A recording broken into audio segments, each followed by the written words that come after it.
Okay, I am so sorry. ठीक है, question number 2। Okay, वापस मैं सॉल्व कर देता हूँ। क्वेश्चन नंबर 2, एक्सरसाइज 1 में question number 2 we are doing reproduction in flowering plants, page number 47, NEET class module में। Question number 2 they have given from polar mother cell through dash, that is A, formed B, microspore are arranged in C, microspore changes into D. So ये A B C D क्या है, they have asked us to identify, है ना। तो बहुत simple तरीके से अपन कैसे आइडेंटिफाई करेंगे स्टूडेंट? सबसे सिंपल मुझे कौन सा दिखता है? Microspore are arranged in tetrad, ये तो हम सबको पता है ना। तो सी वाला चेक करो, आपको सी वाला ऑप्शन कहीं दिख रहा है?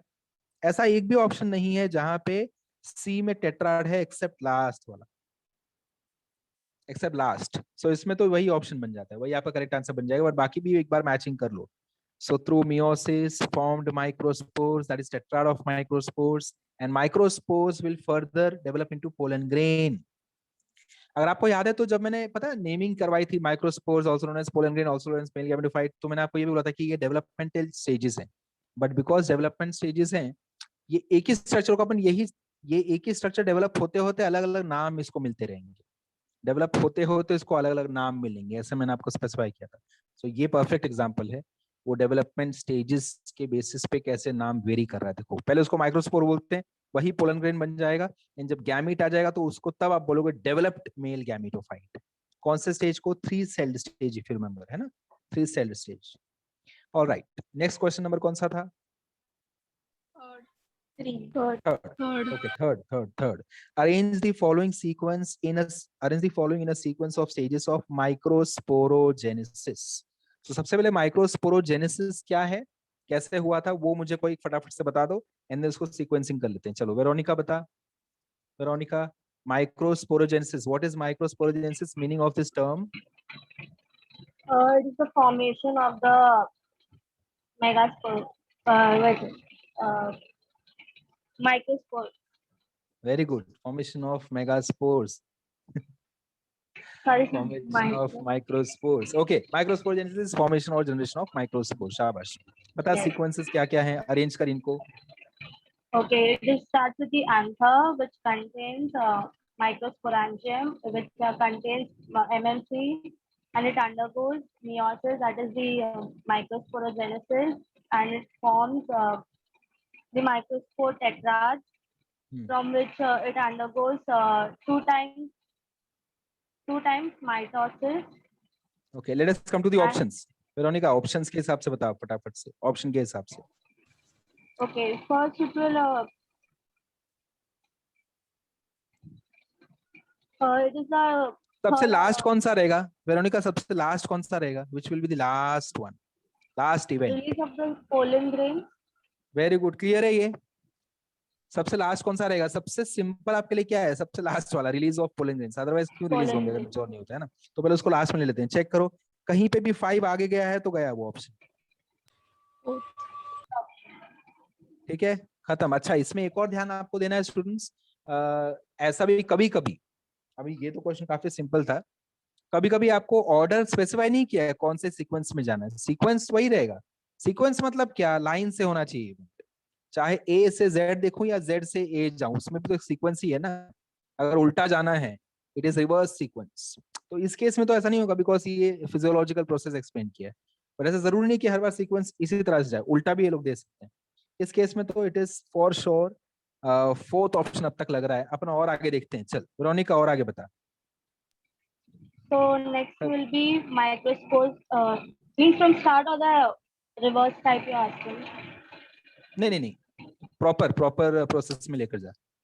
अच्छा, or the first will be sporogenous tissues, then it will be microspore mother cells, then we will have microspore tetrad, then it will be microspore dissociate from each other, and then it is release of pollen grains. Very good. Next. Question number 4 है next. Question number 4. 7. Okay. Question number 7. चलो. Pollen's outer layer is called dash. This is made up of dash. This is epsilon dash. Fill in the blank A B C. ये तो बहुत simple है ना। Outer layer का नाम क्या है शाहीन? रुक जाओ। क्वेश्चन के आंसर्स मत दो, जब तक मैं नाम ना लूं कोई भी आंसर नहीं देगा, ठीक है? हाँ शाहीन बता। So the outer layer is exine and it Very is good. made up of sporopollenin and germ pores is the third answer. Shabash. Also tell me ki sporopollen is secreted by It is secreted by one second. Yeah.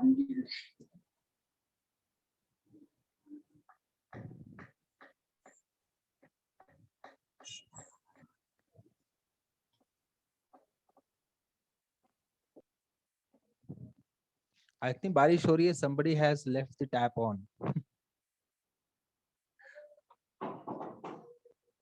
चल जल्दी जल्दी शाहीन.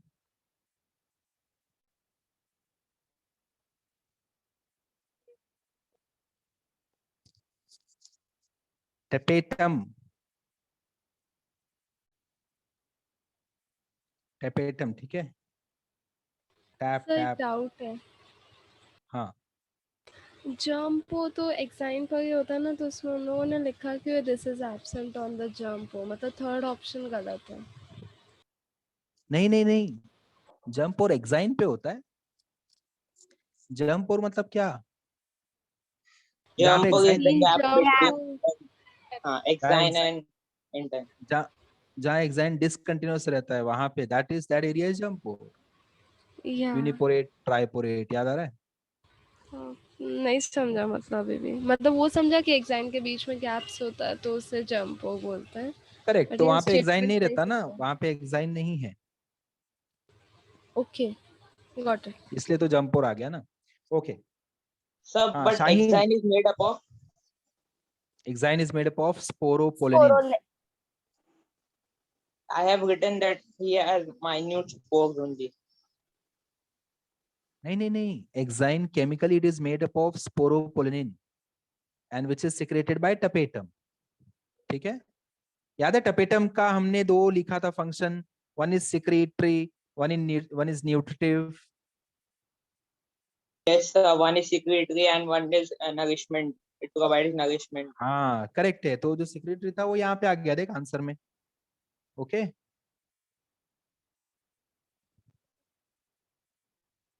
अच्छा next question कौन सा था? 13. 13. अब मैं जिसका नाम लूंगा वही मुझे आंसर देगा. हाँ चलो, मुझे आंसर देगा रोबिन. रोबिन कैमरा ऑफ क्यों है?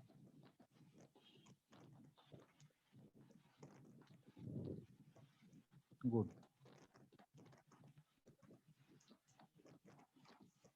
चलो रोबिन स्टार्ट करें. 13th question.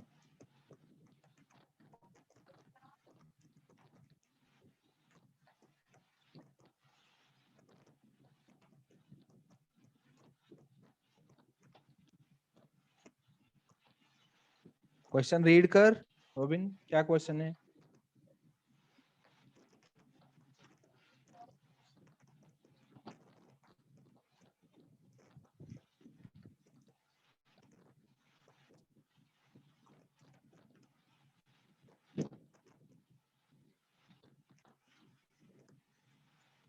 रोबिन आवाज आ रही है मेरी?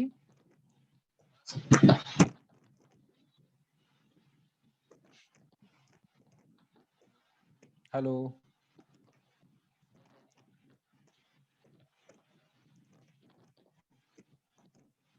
Robin can you hear me?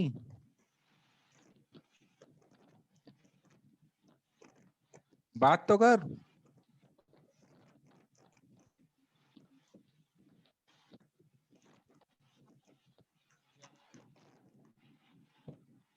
मुझे आवाज नहीं आ रही तेरी.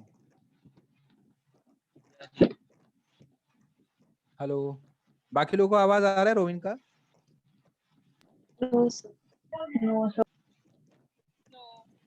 क्वेश्चन रीड करना Robin. 13th question you have to read.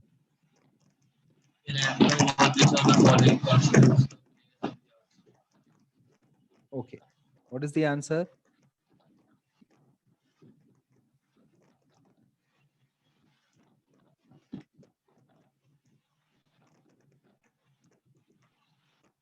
So this question is asking about outermost layer or innermost layer. In anther wall, which of the following constitutes the third layer from outside? बाहर से third layer कौन सा है? So outermost layer कौन सा है? Outermost Epidermis. layer. Epidermis. बाहर से second layer कौन सा है? Middle layer. Endothecium. Endothecium. बाहर से third layer कौन सा है? Middle layer. Middle layer. Middle layer. That should be your answer. In anther wall, which of the following constitutes the third layer from outside? It is middle layers. ठीक है, middle layers. That is your answer. Next कौन सा question था? 14th. Okay. 14th पे चलते हैं. Yes. Who will solve 14th one? Diya Kadam. 14th question. So in the 14th one, so if we see at the B option, it is tapetum, and we know that the function one is the nourishment function. So it is the fourth option, which is nourishes the tissue, and fourth option is only in one, which is the second option. शाबाश, very good. क्या बात है? And बाकी का क्या क्या मिला? A, endothecium. Yeah. Okay, fibrous, very good. Then C कहाँ गया? Okay, C हमको नहीं पता C. Yeah. And D is Sporogenous. sporogenous. D is sporogenous. D is sporogenous. Yes, very good, very good. Correct. Second is the answer. Yeah. Second is the answer. समझ में आया students ये कैसे किया उसने? सबसे पहले उसने क्या किया? बहुत अच्छे से किया. Tapetum is nutritive. हमने सुना है. Tapetum दो अपन ने फंक्शन क्लासिफाई किया है. Nutritive and secretory in nature. So nutritive for the developing pollen grains. So इसके हिसाब से ऑप्शन कौन सा सिलेक्ट हुआ अपना? फोर्थ. लिस्ट 2 में फोर्थ वाला जो नंबर है that is for B, tapetum. And उसके लिए एक ही ऑप्शन में ऐसा है which is second number. So second is the answer. Okay, next question. Next question number 15. Okay, typical angiospermic stamen has two parts: the long slender stalk called dash and the terminal generally bilobe structure called dash. बाप रे, रुक जाओ, मैं नाम बोलूंगा वो discuss करेगा, ठीक है? Okay, who is going to discuss? This is ये टफ है, आपको सोचना पड़ेगा इसके बारे में एंड देन ध्यान से सोच के मुझे इसका आंसर है. ओके, तो कौन सा क्वेश्चन? Question number 15. निकिता ताड़ी, बता मुझे इसका answer.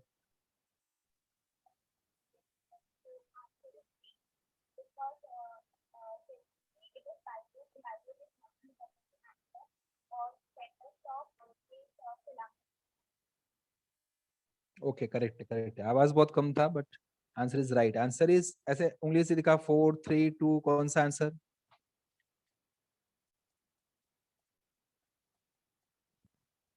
Answer is fourth one. Correct. Okay, next question कौन सा था? 16. हाँ हाँ, किसी को डाउट था अब तक? सर ये 15 नंबर वाले में मतलब आपने ऐसे हार्ड क्यों बोला है? नहीं ऐसे बोला मैंने यार, ऐसे बोला, इससे हार्ड नहीं है.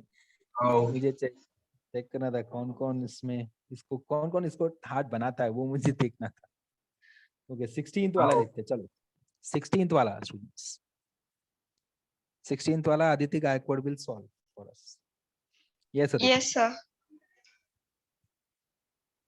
चलो start. 16. Sir, yes, sir. So the 16th one is so one second. Out of the 7 names given above, find out haploid cells. हमको haploid cells पता लगाने बोले हैं, ठीक है? चलो Aditya. Yes, sir. Sir, one was obvious was the male gamete, that is 5th one.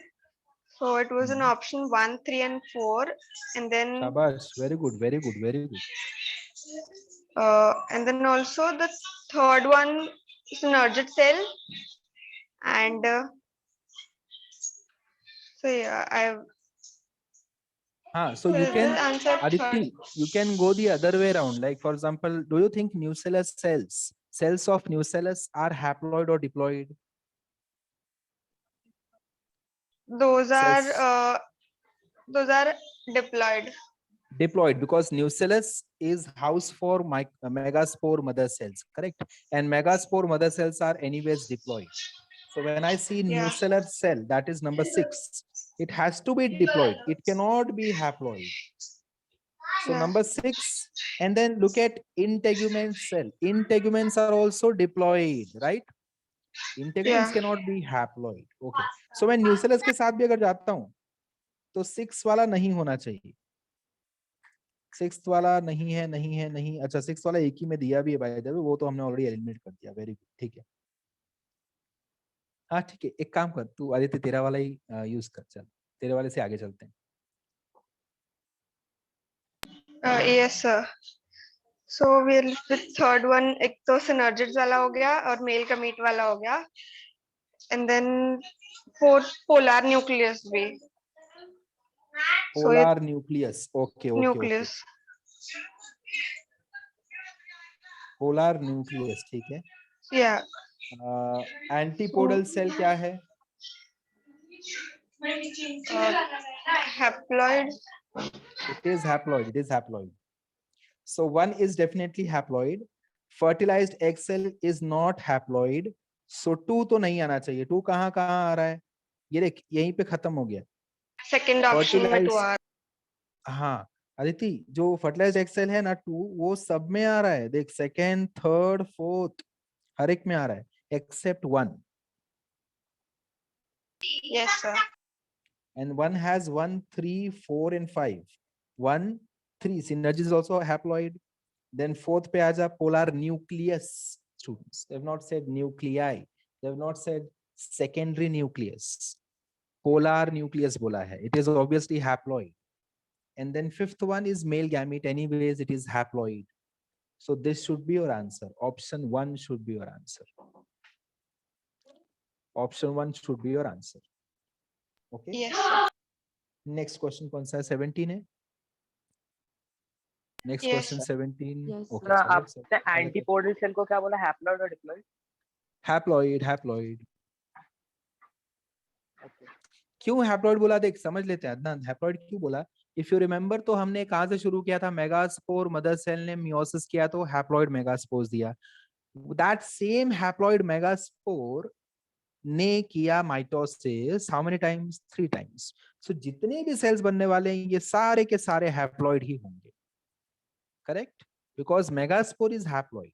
So megaspore, if she undergoes mitosis, all the nuclei which are going to get formed are all haploid, and hence these cells would be haploid, except the fusion products like secondary nucleus, and then the maybe later on zygote. ये सारे diploid हो जाएंगे because उनको fusion हो रहा है. Fusion ना हो तो सारे के सारे haploid ही रहेंगे.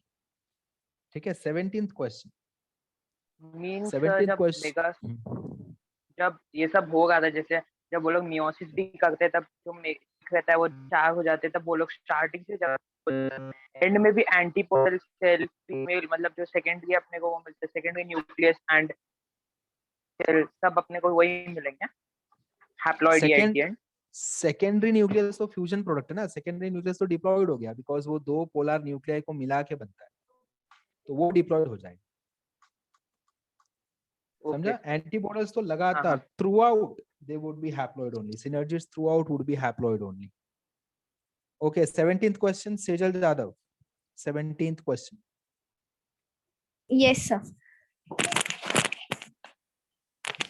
Sir, it is 4th. एक मिनट, क्या क्वेश्चन है? Okay okay. Male and female gametes in angiosperms are produced in the dash and dash respectively. In angiosperms, both male and female gametes are dashed. They have to be brought together for dash to occur. The dash is the mechanism to achieve this objective.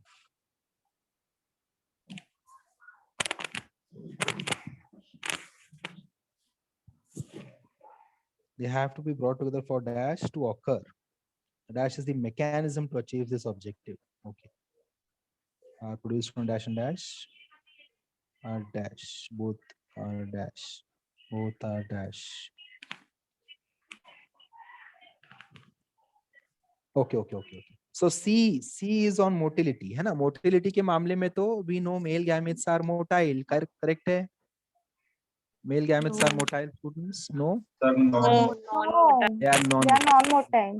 male gametes are non-motile, and we know female gametes are not going to go anywhere.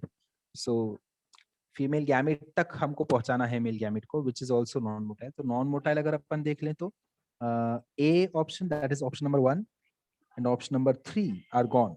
So we are left with option number 2 and option number 4. So we know that gametes are non-motile. Very good.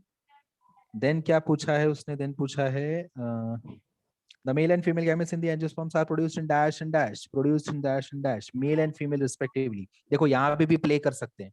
कभी-कभी बोलेगा कि female and male gametes are produced in dash and dash respectively. Respectively बोल दिया तो मुझे पहले female वाला ढूंढना पड़ेगा.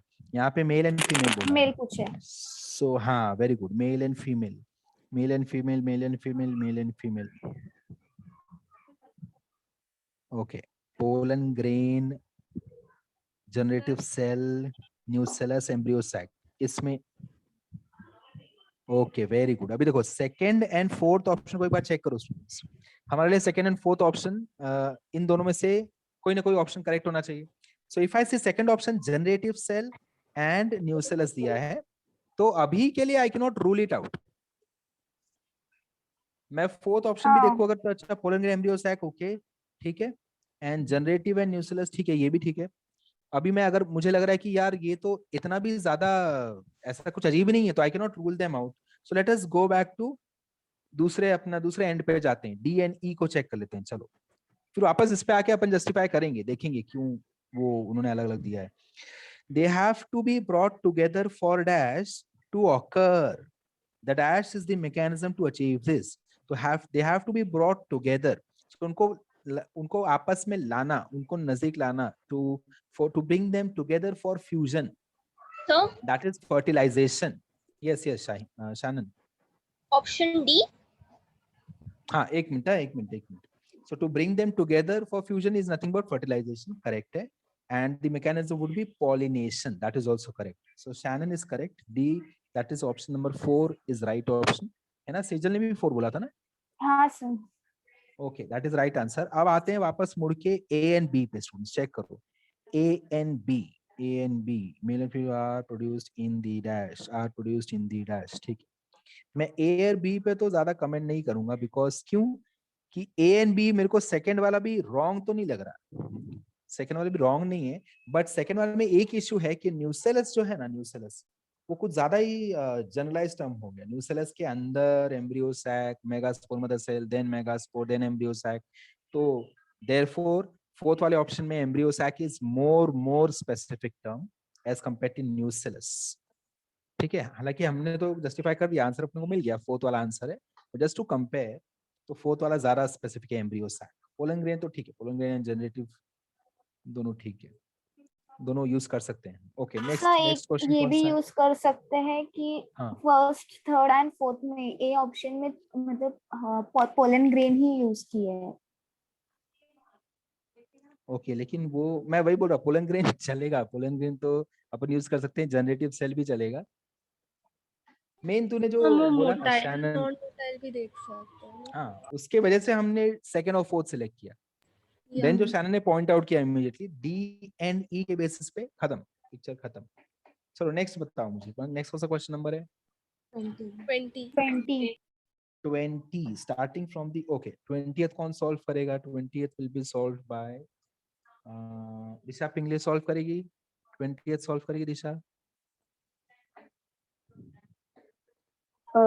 Should I try? Like, I'm not sure. ठीक है, एक बार गो थ्रू कर क्वेश्चन को. 20th के बाद कौन सा है? सेकंड. ठीक है दिशा, एक बार गो थ्रू कर. मैं तब तक 20 सेकंड पे जाता हूँ. ठीक है दिशा.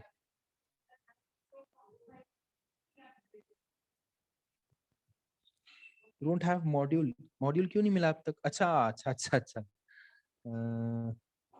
एक काम करता हूँ मैं, मानसी वेट, मेरे पास पीडीएफ है, ठीक है मैं वो भेज दूं. But will you be able to remain in this session because network issue है, तो शायद तेरा सेशन भी ना रहे ना. कांदिवली ग्रुप ना, नहीं sorry sorry sorry sorry sorry, Andheri Andheri. Andheri sir. हाँ, तो ये रहा क्वेश्चन पेपर, ये मेरे पास पीडीएफ है, थैंक्स टू आकांक्षा। ओके चलो 20th वाला डिस्कस करते हैं अपन। Yeah. हाँ दिशा, So, चलो। I am sure that egg और embryo sac आएगा पहले, but nucellus और integument में मैं sure नहीं हूँ। अच्छा no problem no problem. Egg सबसे अंदर कौन सा होगा तेरे हिसाब से दिशा? एग सबसे अंदर मैं बोलूँ या एम्ब्रियो सैक सबसे अंदर? सबसे, अगर अपन ओव्यूल को इस तरह से देख रहे हैं तो ओव्यूल में लास्ट पार्ट कौन सा रहेगा? सबसे इनर मोस्ट पार्ट कौन सा रहेगा? Egg, nucellus, embryo sac, integument? So egg. Egg is right answer, very good. सबसे आउटर मोस्ट क्या रहेगा? So I'm not sure about the outermost. Okay, egg तो So करेक्ट है, तो एग शायद के साथ, हाँ बोल बोल। शायद integument, but yet I don't know. Okay very good, शायद इंटेगुमेंट इज राइट और रॉन्ग? Correct. करेक्ट है। सो अगर बट Right. ये हिसाब से भी Disha you will come to first और सेकंड ऑप्शन। उसमें भी तो अटक जाएगी क्योंकि तू कहीं बच के नहीं निकल पाएगी। फर्स्ट सेकंड ऑप्शन देख, तो ये दोनों तो उसमें भी दिए हैं, बट उसमें से भी फिर कौन सा better? Okay, who will tell me answer? हाँ तो sir I was confirm ना like first और second अच्छा egg रुक और जा रुक जा, एक मिनट। हाँ बोल बोल दिशा बोल। हाँ sir तो like I was confirm कि first और second egg और embryo sac है, और अभी मैंने जैसे बोला second option में embryo sac है और हाँ question का second option में embryo sac करेक्ट है, है, करेक्ट है, so करेक्ट है, करेक्ट है। So second option is correct according to you, है ना? right, शाबाश। yeah, according to me. Two is the answer, two is actually the answer, right answer. Okay. 22nd पे आते हैं, ठीक है? 22nd क्वेश्चन, चालू Singh 22nd question.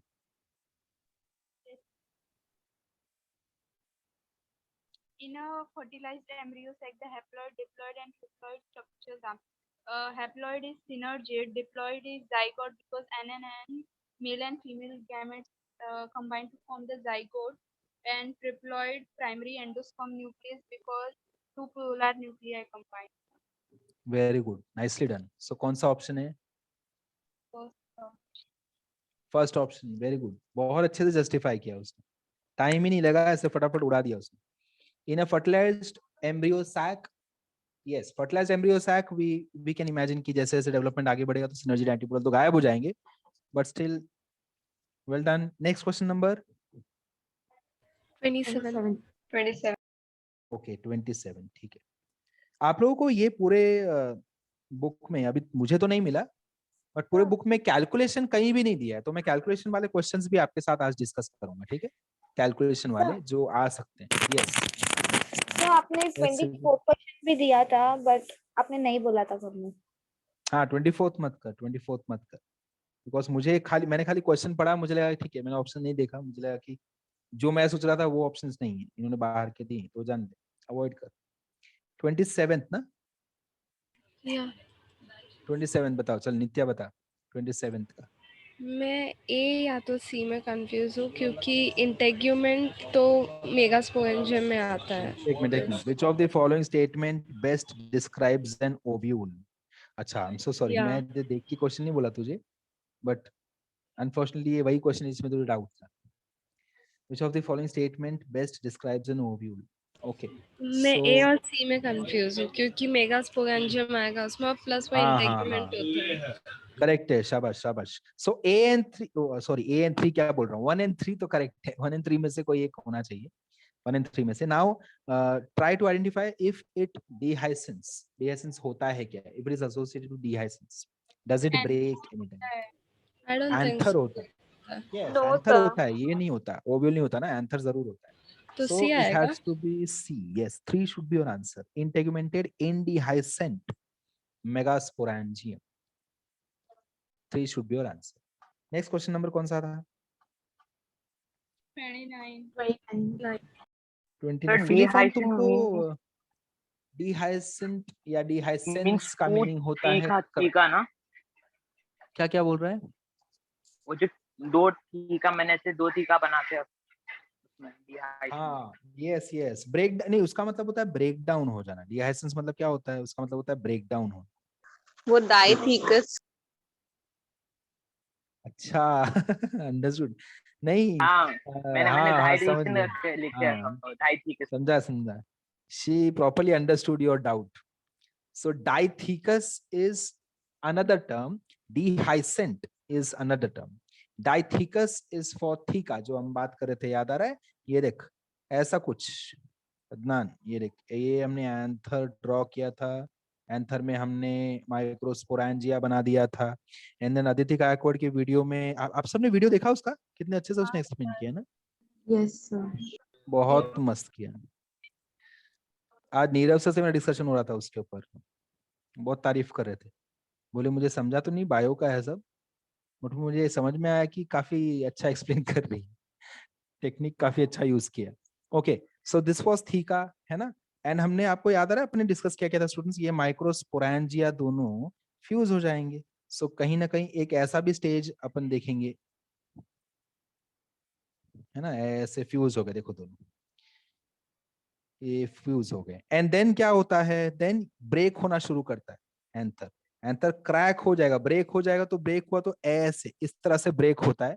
And then pollen grains are released. Pollen grains are released. So this breakdown of anther is known as dehiscence.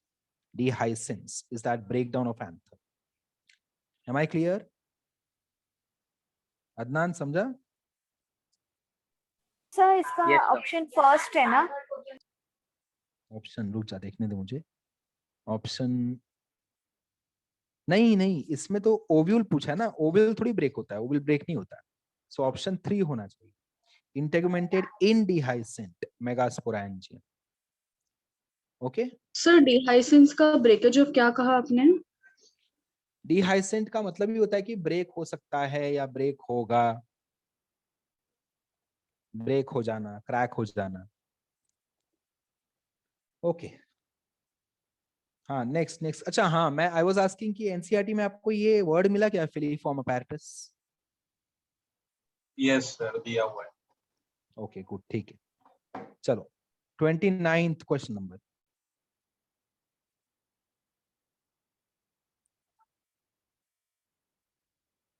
Question number. चल मेरे एक काम कर, पेज नंबर भी बता दे और ये क्वेश्चन का आंसर भी बता दे। Yes sir. Sir page number है 49 और 29 नंबर। नहीं नहीं नहीं, सॉरी सॉरी सॉरी, फिलीफॉर्म अपने एनसीईआरटी में कहाँ पे मेंशन ना, वो खाली पेज नंबर होता है।